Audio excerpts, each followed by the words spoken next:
Hello friends, हम आज बात करेंगे जो हमने पिछले सेशन में बात की थी कि क्या हम कोचेबल हैं। तो आज हम बात करेंगे कि कैसे हम कोचेबल बन सकते हैं। तो आइए जानते हैं। जब मैं ये चाहती हूँ कि मैं किसी प्रॉब्लम में ग्रस्त हूँ और मुझे कोई प्रॉब्लम से निकाले, तो सबसे पहले मुझे ये देखना होगा कि क्या उस प्रॉब्लम से निकालने के लिए मुझे जिस सोच की ज़रूरत है, क्या वो सोच सही है, सकारात्मक है। अगर वो सोच सही है तो हम कोच से, मेंटर से, किसी सच्चे सही राह दिखाने वाले से लाभ उठा सकते हैं। तो लेकिन क्या मेरी सोच सही है, ये मैं कैसे पता लगा सकती हूँ? आओ जानते हैं। मेरी सोच का बेस अगर डर या फिर डिज़ायर या प्लेजर अगर नहीं है तो मेरी सोच सही होगी, ये आप मान के चलिए। तो मेरी सोच सही कब होगी? जब मेरी सोच का जो बेस है वो डर या प्लेजर नहीं है, तो हम मानेंगे, तो हम जानेंगे कि हमारी सोच हमें सही डायरेक्शन में ले जा सकती है। लेकिन हमारी डिफ़ॉल्ट सेटिंग क्या है? जो कि डर से प्रभावित होती है। हमारी सोच हमारे डिज़ायर से प्रभावित होती है। हमारी सोच हमारी उन फीलिंग से प्रभावित होती है जो एक पल आती है, दूसरे पल चली जाती है, एक बहाव की तरह, एक वेव की तरह, लहर की तरह। तो क्या वो हमारी फीलिंग्स क्या स्थायी हैं? हमारी सोच क्या उन फीलिंग्स पर डिपेंड करती है जो एक पल आती हैं और एक पल जाती हैं?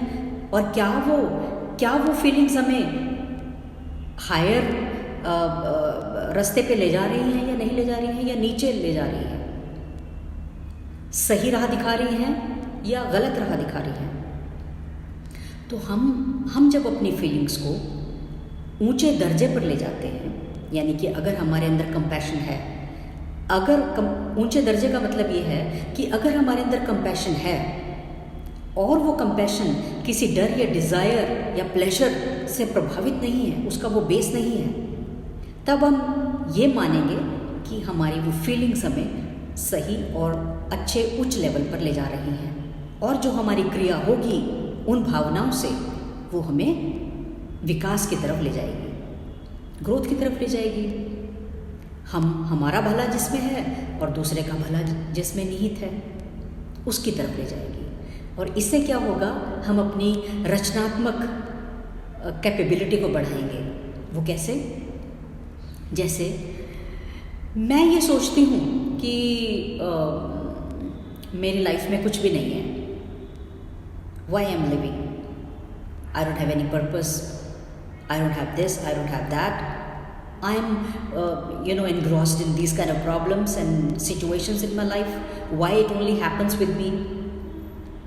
अगर मैं ये सोचती हूँ तो मेरी फीलिंग सकारात्मक नहीं हो सकती और ना ही वो मुझे सही राह पर ले जा सकती हैं।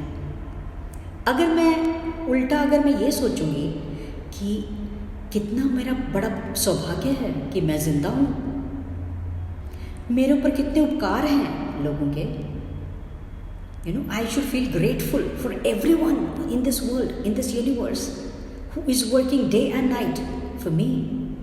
I'm feeling blessed, I'm feeling thankful. अगर मैं thankful फील करती हूँ और blessed फील करती हूँ और मैं ये फील करती हूँ कि मैं ज़िंदा हूँ, ये कितना बड़ा एक बात है। मेरे को अपने जीवन को सफल करना है आगे, और इसके बदले में जितना मैंने पाया है उसके बदले में मुझे कुछ लौटाना है। तब मेरी सोच कैसी होगी? रचनात्मक सोच होगी, और उससे मैं रचनात्मक कार्य करूँगी, और रचनात्मक उस तरह के कार्य करने से क्या होगा? मैं विकास कर सकती हूँ, जल्दी विकास करती हूँ और कोच से फ़ायदा उठा सकती हूँ। अपने विचारों के प्रति सजग रहेंगे, तो हमें ये महसूस होगा कि जो हमारी डाइकास्टिंग हो गई है विचारों की, वो हमारी विकास में अड़चन नहीं लाएगी फिर। यानी कि अगर हमें ये पता हो कि मेरे आइडियाज़ और मेरी पोजीशन के साथ मैं बंधी नहीं हूँ और मैं अच्छे विचारों को जानने और उन्हें अपनाने के काबिल हूँ, तभी मैं अपने विचारों में स्वतंत्र होंगी और मेरे विचार सकारात्मक होंगे और मुझे आगे की ओर बढ़ाने के लिए अग्रसर करेंगे।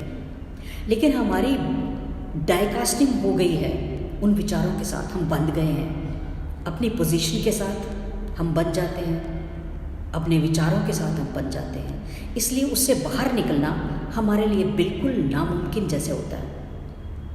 इसीलिए तो हम ये सोचते हैं कि मेरी परिस्थितियाँ कुछ ऐसी हैं, इसमें नहीं हो सकता, मेरे हालात ही कुछ ऐसे हैं, मेरी बैकग्राउंड कुछ ऐसी है, मेरे पास ये रिसोर्स नहीं है,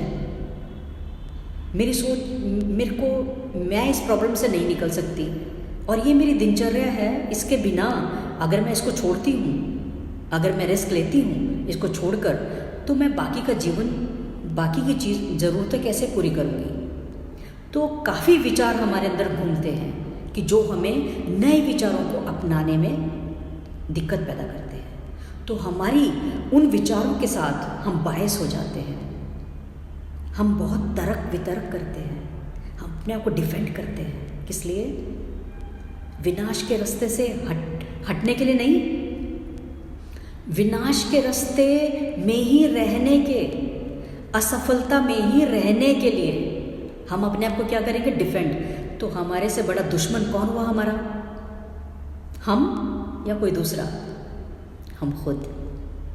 हम अपने विचारों को, अपनी पोजीशन को, अपनी परिस्थितियों को, अपने रिसोर्सेस को और ना जाने क्या क्या, हम अपनी सारी हम बहुत बड़े एडवोकेट हैं। अपने एडवोकेट बनिए, लेकिन किसके लिए बनना चाहिए हमें एडवोकेट? कि हम अपने विचारों में स्वतंत्र रहें, हम विचारशील रहें, और जब कोई अच्छी बात हमारे सामने आती है हम उसको सुनने के, अपनाने के काबिल रहें।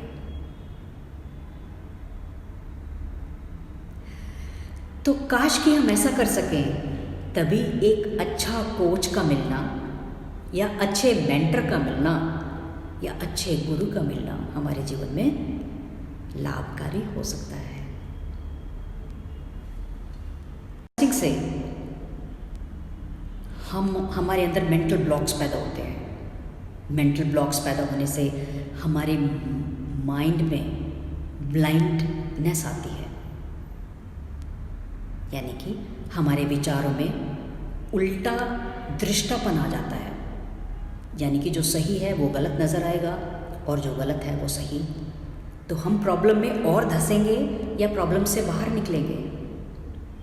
हम प्रॉब्लम में और धंसते जाते हैं, क्योंकि माइंड हमारा ब्लॉक हो चुका है। हमें अपनी परिस्थितियाँ जैसी हैं वैसी ही हमें कोई भी उसमें उपचार नहीं सूझता, और अगर हमें कोई बताए भी कि ये करने से आप ठीक हो सकते हैं, तो वो भी हम अपने जीवन में अपनाने में असमर्थ होते हैं, क्योंकि हमारे जीवन में क्या हो गया? मेंटल ब्लॉकेज आ गया है। तो मेंटल ब्लॉक को ठीक करने के लिए हम क्या कर सकते हैं? मेंटल ब्लॉक को ठीक करने के लिए हम ये कर सकते हैं कि अपनी इंटेलिजेंस रखते हुए बरकरार, फर्स्ट ऑफ ऑल अपने सोशल स्किल्स को बरकरार रखते हुए, इंटेलिजेंस यानी कि प्रॉब्लम को समझने की शक्ति, सोशल स्किल्स यानी कि हमारे अंदर स्किल और विल अगर दोनों होंगे तभी हम अपनी प्रॉब्लम से बाहर निकल पाएंगे। तो स्किल हमारे अंदर अगर कम है तो हम उनको बढ़ा सकते हैं या किसी से गाइडेंस लेकर उनको और ज़्यादा शार्प कर सकते हैं। तो स्किल और विल का होना बहुत ज़रूरी है। तो और जो चीज़ ज़रूरी है वो ये है कि हम अपने आप को दूसरों के जगह पर महसूस करें अगर, यानी कि हम दूसरों की प्रॉब्लम्स को समझते हैं तभी अपनी प्रॉब्लम्स को समझेंगे। Put your self in others shoe and see the situation. आपकी क्लैरिटी ऑफ माइंड आएगा, आपकी मेंटल ब्लॉकेज हटेंगे और आपकी मेंटल ब्लाइंडेडनेस जो है वो कम होगी। दूसरी जो मेन बात है वो ये है कि अपने नज़रिए से हम दुनिया को देखने के काबिल बनते हैं। कैसे? जब हम दूसरों की नज़र से देखकर, दूसरों की दुख तकलीफ़ को समझकर,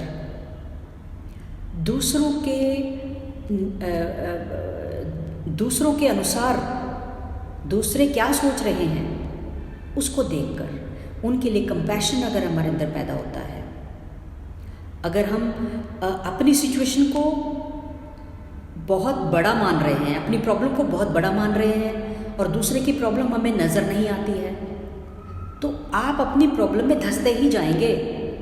आपको ये चाहिए कि दूसरे की प्रॉब्लम को देखना शुरू करें, दूसरे के नज़रिए को देखना शुरू करें, लेकिन अपनी नज़रिए से दुनिया को देखें। अपना नज़रिया कैसे बढ़ाना है हमने? दूसरे की प्रॉब्लम्स को देखकर, उनकी प्रॉब्लम्स को सॉल्व करके। मेरी एक टीचर थी जो मुझे ये सिखाती थी कि अगर आपको किसी भी सब्जेक्ट में अगर एक्सेल करना है तो आपको क्या करना होगा, किसी को भी आपसे थोड़ा सा कम वो सब्जेक्ट अगर आता है तो उसको आपने गाइड करना होगा, तो आप अपने आप ही वो सब्जेक्ट आपको आने लग जाएगा और उस सब्जेक्ट में आपका इंटरेस्ट बढ़ेगा। तो ये कौन सी भावना है कि हम दूसरे की प्रॉब्लम्स को, यानी कि enter into another's shoe to see your problem और see your situation, how better you are placed. So friends, let's get out of our problems within no time if we are having the right attitude, the right thinking, the thinking that is not influenced or that is not based on our fears and desires or pleasures.